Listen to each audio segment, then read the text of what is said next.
Yeah, I do too. For like, that's how it feels like the first couple of times you go live. Well, it said we're live, so I guess we're live. I'm waiting to go live in Instagram. And we are live. How are you guys doing today? I am here with Jessica Burton of Polyvinyl Creations. I'm so excited to have you. How are you doing today? I'm just dandy. How are you doing? Not too bad. It's been a busy day. We've talked a couple of times today. Like, you've been such a pleasant partner at times because I know I'm constantly on the go, but like you've organized my education, and when I sent it to you today, you're like, hold on, this is mine. I'm like, yes, it is. Thank goodness. But anyways, we're here for an Oh, interview. I'm happy that you're using it and I could help. Yeah. Yes, no, and I appreciate it so much because like I've never done this before in real life. You know what I mean? Yes, this is our second show, but I mean, like, from the very beginning, like, it was like fly by the seat of our pants. And now we're, growing and getting better and stronger and bringing more people in. And like, yes, you've been in the industry for like 150 years, just saying, Not right? quite that long. I'm not that old. But I'm but old enough. I know that. But you've grown up in this industry, and I want the world to know more about Polyvinyl Creations. So, question one is, can you give us an overview of what Polyvinyl Creations is all about? Okay. Well, thank you for the opportunity to chat here today. It's one of my first live sessions, so bear with me a little bit. But Polyvinyl Creations was formed back in 1996 by my parents, Robert and Ellen Burton. At the time, they had owned a company called Burton Fence that was located in South St. Pete. And they were one of the first to bring vinyl to the state of Florida back in the early 80s. But back then, you couldn't get a 3-foot high fence. You couldn't get a 16-foot tall fence. Colors were limited. My house growing up was like research, because every time new products came out, my dad would take it and put a similar style on it.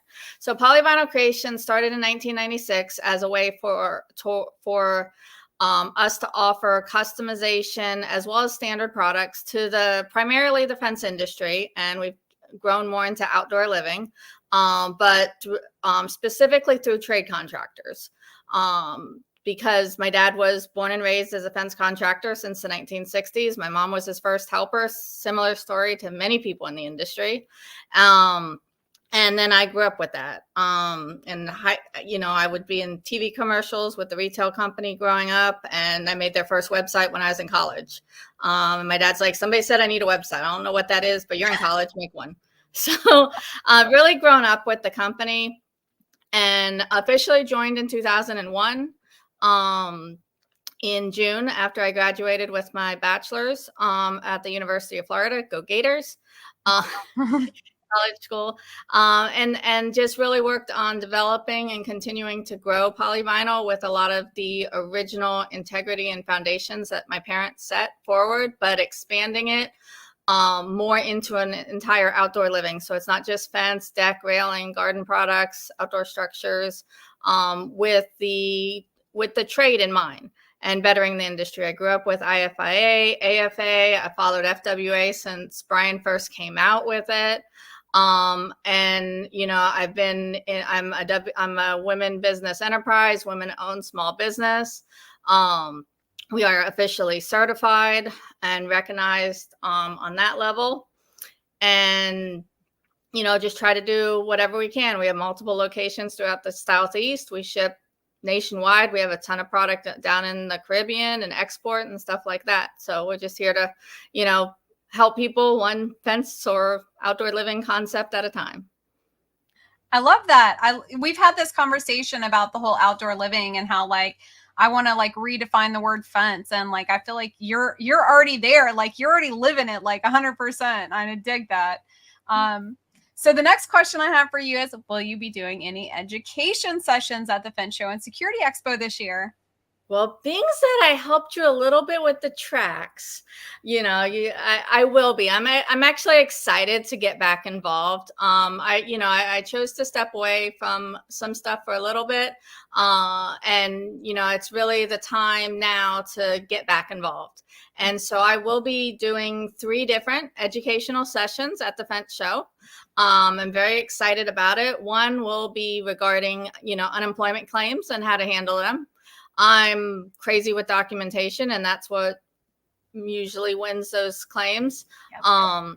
And so I plan on having a very exciting seminar with regards to that. As I've been a women-owned small business, women business enterprise, which are actually 2 separate certifications, and involved with the Women Business Enterprise National Council, which has its own trade show, which is exhilarating, which you promised you'll go with me next year. So I'm excited about that. And then a third one that will be a surprise when we announce what that will be, but it'll have a concept on sales and marketing. So, but motivational part to it. So I love that. I can't wait. I'm like super excited. I'm super pumped. Like when we talked about this earlier, I was like, yes, I'm so excited to go to in a discussion. No takebacks. No takebacks. We'll force forward. Yes. I'm excited to be able to share some of my industry knowledge, as well as my business knowledge with people, as well as learn from people in the audience that attend and see a great show. I was not able to attend last year's first Fence Show, so this will be my first Fence Show.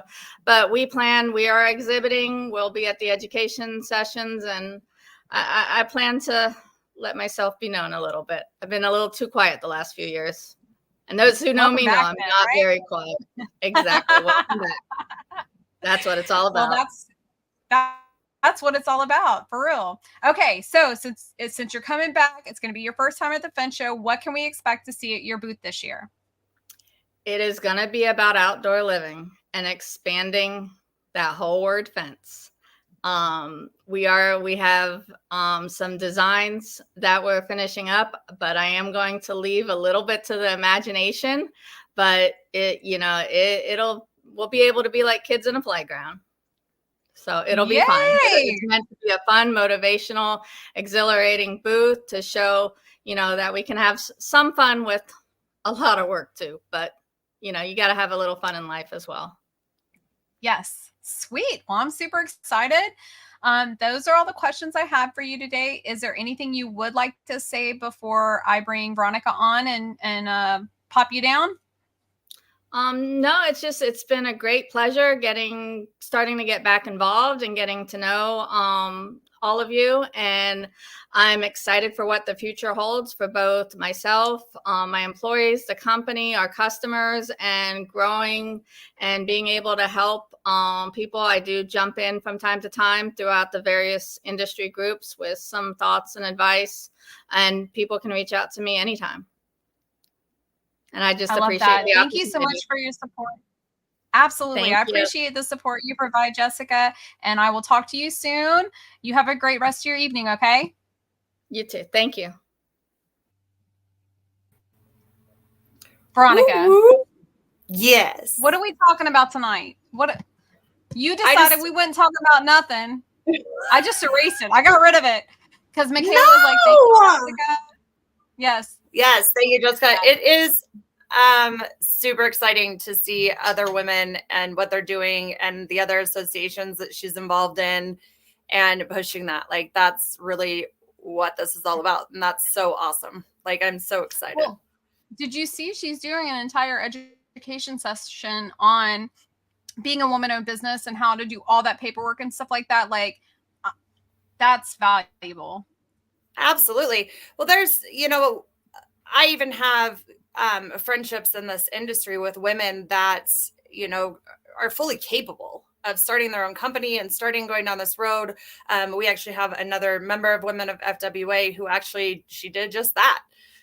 But, having that mentor and having somebody to go to and to talk to and make sure that you've got all your I's dotted and T's crossed, because there are so many advantages for women out there, but unless you know about them, You're not going to be able to take that in and use those advantages in your business. And, Right. it's definitely a vital key. So I love that Jessica's, taking her time and her knowledge and her experience and being able to push that onto other women. Like that's fantastic. I love that. Absolutely. Can we talk about nightmare customers? Okay. That's my favorite topic. I just think like we're at the time of year that obviously everybody's in full swing, right? Everybody is going 100 miles an hour. There might be some patients that are running a little thin, but without fail, you get that customer that you can't help but tilt your head and be like, really? Like, do you really mean this? Right. And trust me, over the years, we have had our fair share of them. So I just think that like we need to touch base on it and find some humor in it. Because if we don't, I can laugh now, but like at the moment, no, wasn't happening. It was going down. We was gonna meet. They was gonna cash me outside. Okay, like straight up. And see, there's some of those that I wish we could do that, and we're putting on this smiley face and like screwing on our smile, but there just comes to a point where you're just like, you know what? If you can't be nice, I'm done talking to you. And if you can't be nice to my team, I'm done talking to you. Well, and there's a fine line that has to be conveyed. Like, if we can't speak like adults, you can't speak to my team like that at all. That's absolutely unacceptable. Yeah. And 100%. When we talk about customers, I'm not just talking about the install side of things, and just out in the fields. Like, I'm talking everybody, even subcontractors that, if you're hiring them and they're giving you a run because they didn't read their contract, and, we're just at a point where everybody's stress is higher. It is across the nation this time of year that, we're in peak season and everybody's rocking and rolling and doing what they need to do. And, sometimes taking that step back at the end of the day and really dissect those conversations. It was just a couple years ago that we actually did a vinyl install for somebody. And of course, we won't mention names. Not only will I not, obviously, because we're live, but we also don't mention her name in our walls because it was that kind of story. But she had a privacy vinyl. Hold on, who's the character from the little magic show with all the kids? Harry Potter. Yeah. Yeah, like we don't talk about it. So we actually did a full privacy fence for her, and we get this frantic call from her after we're done that a deer could see through the gap where the gate was, and she knows that deer thought about jumping the fence, and so now she's mad that there's that gap for the hinges. Like these, and it was definitely it was definitely a WTF moment too. Oh man, like oh dear. Not the deer. Like, it was this big thing that she knows that deer thought about jumping that gate because that deer could see her garden.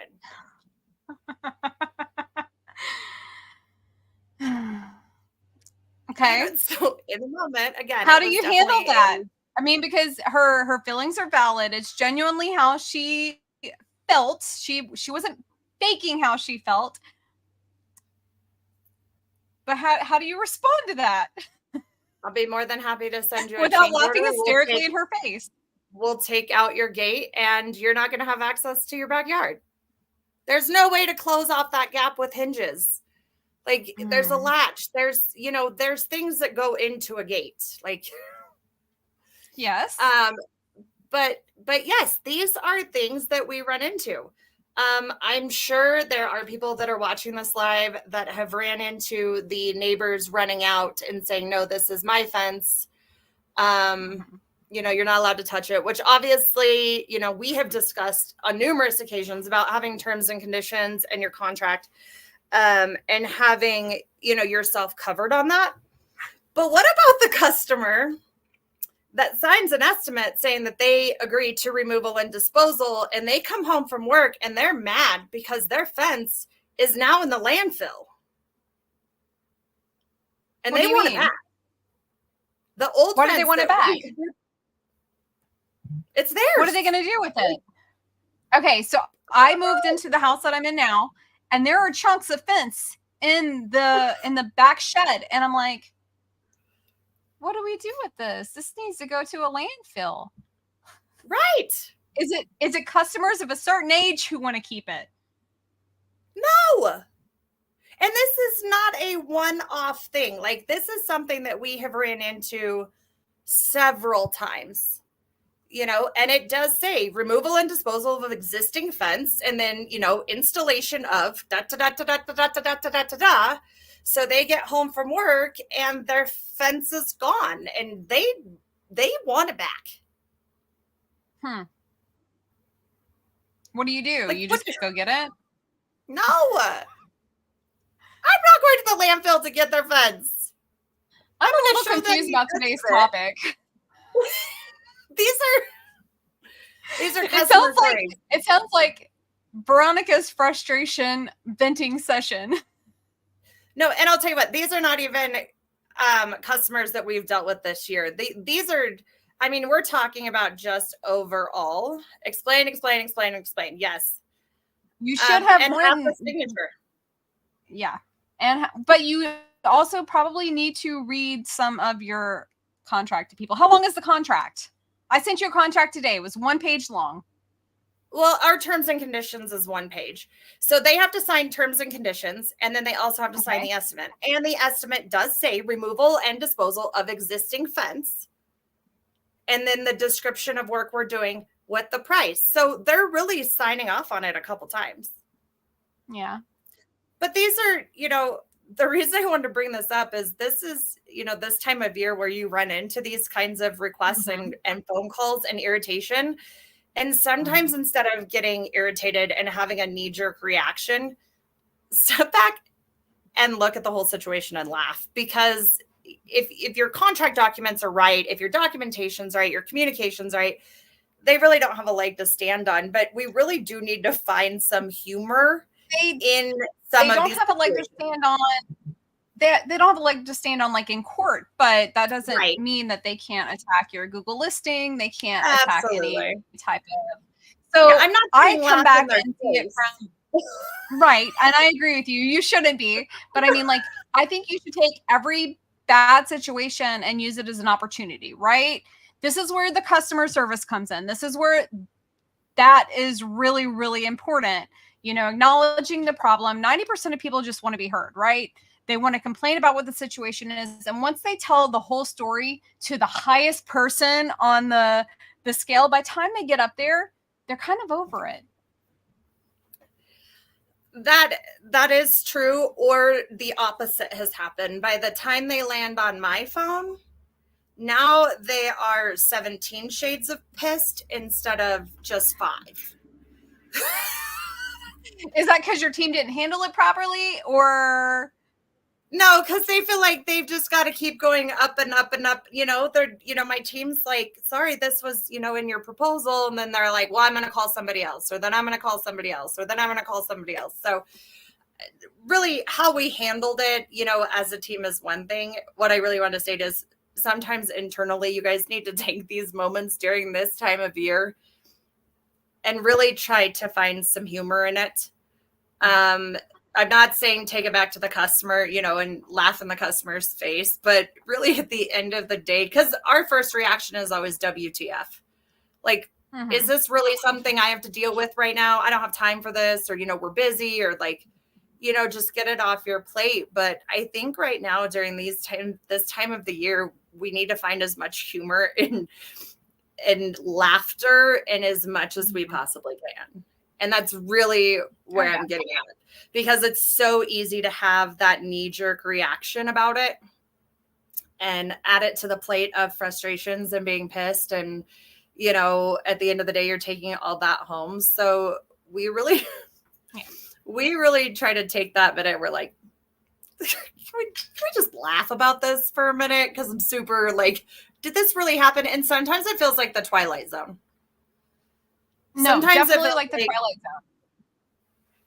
You know, you've communicated the same thing 35 million times to the same person, and then all of a sudden there's an issue, and you're just like, was I there during that conversation? Did I dream this up? Did this really just happen?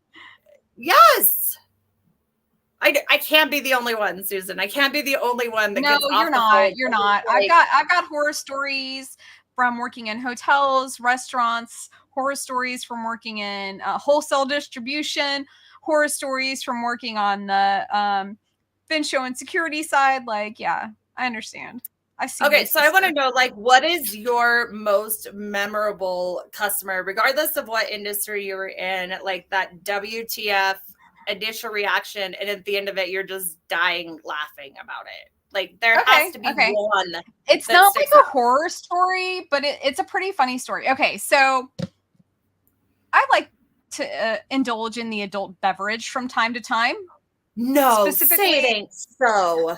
I mean, specifically like Coronas. Like, we drink a lot of Coronas in my house, right? Well, when I worked at Southwest Automated Security, one of the ways we kept our prices low was we reused boxes. So I would bring the Corona boxes to work, and I'd only ship those to my favorite customers. Their products in it, right? Okay. So I had a customer in Southern Georgia, and I sent him everything in a Corona box. And so he calls me. He's like, Susan, I haven't gotten this box. Like, you didn't send it, blah, blah, blah, blah. Like, fussing at me. I'm like, no, here's the tracking. You received it on this day, blah, blah, blah, blah. By the way, it was in a Corona box. And he's like, what? I'm like, I trust you not to get me in trouble, so I sent it in a Corona box. Right. He's like, okay. Goes into the refrigerator in his office and finds the box of products I sent him. And he's like, these mofos, they get a Corona box from UPS and actually think it's daggone Corona.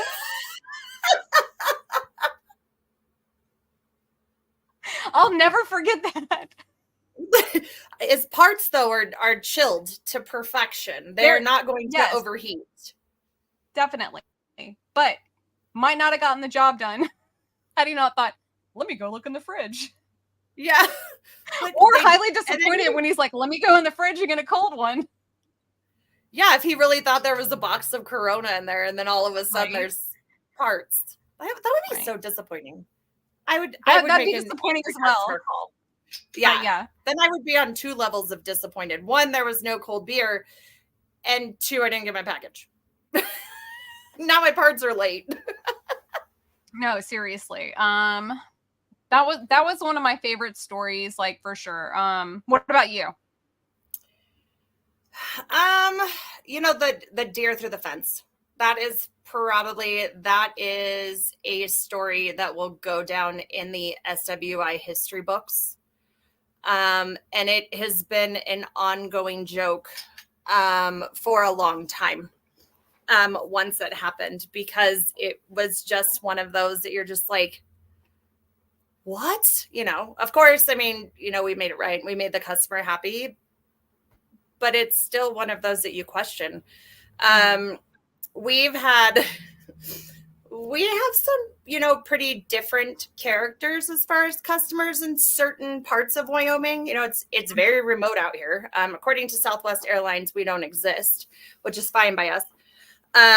For those that don't know that story, Susan was going to book a flight out to come hang out with me for a week, and got on Southwest app to look at flights, and Southwest said, we are unable to find this location. She was willing to fly into any of the Wyoming I just airports. typed in Wyoming and it said destination unknown. Yeah. So sorry, Veronica. I guess we can never be friends again. Yeah. You have to fly United or Delta. So, we run into some pretty different folks. We have some pretty wild requests as far as like a 6-foot privacy fence in someone's front yard in a very specific measurement areas, pretty odd, but and those, we definitely do get a lot of humor out of, or like, what are they putting in this, 6 or this 8x10 section in their front yard that they're covering completely in privacy fence? Like, what are you burying in there? Like, What are you burying? You've got to be burying something. Why would you put that in your front yard? I mean, come on. I like to walk around the perimeter of my home naked. Okay, but you don't care if there's a privacy fence. We all know you, Susan. Like, you're not worried about a privacy fence. Come on. And this wasn't just her whole front yard. This was a very particular section of a front yard. Oh, that's creeping me out, bro.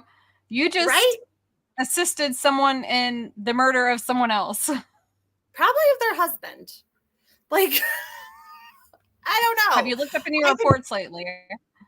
No, but I should. I should look at that house. You kind of should. But so, I mean, we get super odd requests. And of course, we all let our imagination run wild. And we can't be the only contractor that is getting, these crazy requests from people. No, there's no way. And we do. We definitely let our imagination run wild, and we'll fester up some really good stories. And of course, that story goes throughout the whole duration of the project. And we're telling our installers, hey, look out for this. And I was telling our guys that from the movie Practical Magic, where they bury the bad guy out in the backyard and the rose bush comes up with all the frogs. I'm like, if the rose bush comes up and there's frogs, run. Like, just get out. Right. I think they're making a brand new Practical Magic. Are they? They're redoing all of them, but I don't have a whole lot of faith in the part 2s and part 3s of things. You never know. They usually ruin them. Yes. This is the weirdest Q&A session ever. Walking around in bikini underwear, had an old man do that when we had half the fence up in the backyard. Robert, I will tell you that we have had neighbors purposely go out of their way trying to make our teams uncomfortable. That's so rude. Okay.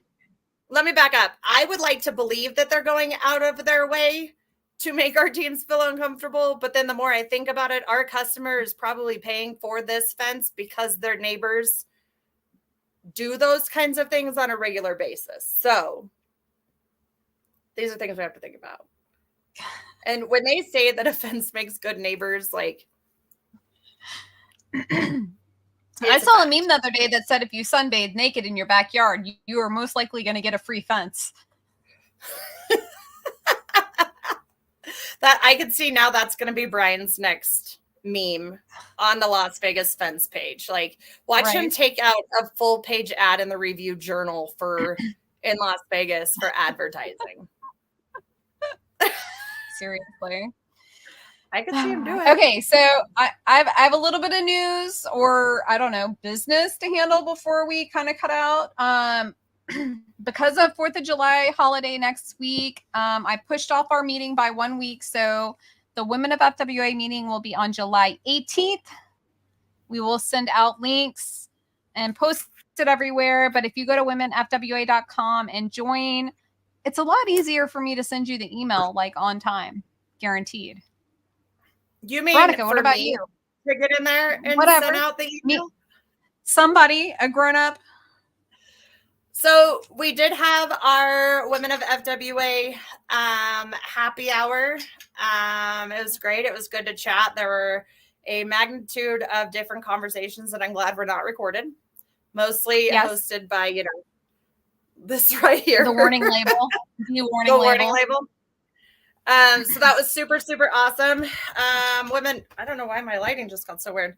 Women of FWA are cranking away on the ideas and events for the fence show because it is going to be here before we know it. Like, Susan, I know you were running full speed on the entire show, as well as what's going on outside and what's going on inside, and then us, the women's group. And so first of all, thank you from the bottom of my heart for all the hard work that you guys are putting into the industry and to the show. It is greatly appreciated. So I'll throw that out there.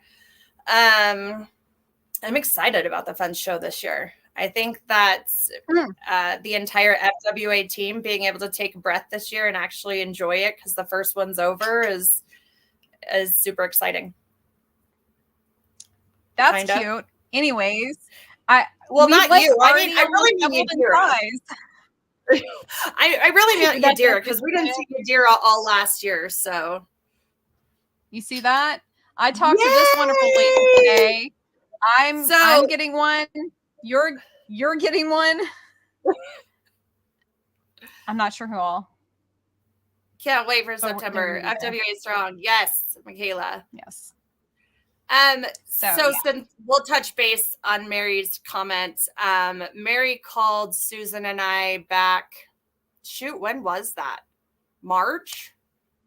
April? I don't know if it was that long ago, but a few months ago. Yeah. So she called and she was super excited, and she's like, what about fence parts into jewelry? And I was like, yes, like I have everything else that's fence related. So thank you to seven. Thank you to Mary, and once again, her huge heart and her huge involvement in this industry and supporting the women of FWA that she has done since the very, very beginning. Like, she gives me goosebumps. Like, I just love her. So she gives you goosebumps, girl. She has a 2-page spread in the Fence magazine coming out on the 1st. And I'm sitting here reading through it. And I'm like, I can't make any changes to this. This is perfect the way it is. She put her heart and soul into 2 pages. And like, we're not talking about like a regular page. We're talking about a Fence magazine page. Right. All about the history of JC Gurry and like everything they support. She has advice in there for people. Like, I'm so proud that I know her. I'm proud of myself for knowing her. That she's definitely one of those people where you're like, yep, she's my friend. Yes. She is my friend. Like, yes. And then you're just better. Like, you're a better human and a better woman in this industry. And you're just like, because she's there, like, and you can call her. So absolutely love her, and the fact that she is taking her time and her resources for women in this industry to have fence parts made into jewelry. Like, a lot of us live and breathe and sweat the fence industry, and the fact that we can represent that every day is super cool. I know that when she brought the idea up to me, I went out to our shop and just started like putting parts together. My head is exploding. Mary, we might have to take you in the back doors of the Fence Show, but like, we'll get you in there, I promise. Like, it's all truth. But so I went out, was looking at different fence parts that we could put together to kind of think of prototypes for jewelry. So if any other women out there have any ideas, I know that we talked about some fork latches being options and brace bands being some options, and some different parts. So any of the women of FWA or even the men in the industry, if you guys see a fence part out there and you're like, hey, this might actually work, send it over to us, because we definitely want to take a look and see how we can tie that in. Yes. And be able to represent this industry all the time. Yes. The last thing I'm going to say before we kind of say goodbye to everybody is the way that Facebook works now. We can only see your comments when you comment under an actual page. If you're commenting under like my personal page, I can't see those. I can see them on my phone right here. And I have lots of comments that I couldn't pull up and just like be like, hi, what's up? It just is what it is. We don't have control over it. Moving forward. I have never heard you sound so squeaky and mousy in my entire life. I know. And I don't mean it. I feel bad because like what you're seeing are only pages comments and not personal pages and group comments. We just can't see those. It is what it is. And don't forget that the Gatekeepers podcast is tonight. I believe it's Shane Catton. I know nobody wants to see him, but Is he still in I mean, Dallas? don't say hi to my friends. Oh no, he's 100% at DFW Airport right now. Oh, okay. Okay. 100%. I just wanted to make sure that we knew where he was at, because where in the world is Shane? Right. We should start that Now we're- campaign again. I think we should. I thought it was great. I'm on board. I'm so proud of Michaela for starting it. She's like, I'm I scared. know, I'm like, do shout it. out. Yeah. Yes. Yes. Do it, Michaela. I think we need another round of memes. I know that everybody else in the industry jumped on that one. So like, I think it's great. Absolutely. Women of FWA. Make sure to join in for our July group meeting. We're going to have some great information, some resources, some stuff that the leadership team's working on, and some stuff to look forward to in September. We're super excited. We are going to do another cocktail hour. We are going to do another breakout session. I know that we keep saying it, but please, please, please, that will be on Thursday We actually mean it. We mean it. Come join us. Come. You can sit with us. We're highly inappropriate but fun. Mostly just the warning label. Yeah. You never know. So definitely take the time, put that on your schedule. So I think we're doing the cocktail hour at 3 at the JC Gurry booth, and then we have a breakout session at 4 to 5. I think it's 2 and 3. Oh. You must have moved it. I don't know. Let me check my notes. I wasn't prepared to answer these kind of questions right this moment. Okay. Well, the women of FWA are doing events on Thursday in the afternoon. Time to be determined. Yes. Okay, you guys. Thank you for sitting with us tonight and the warning label. Yes. Thank you, guys.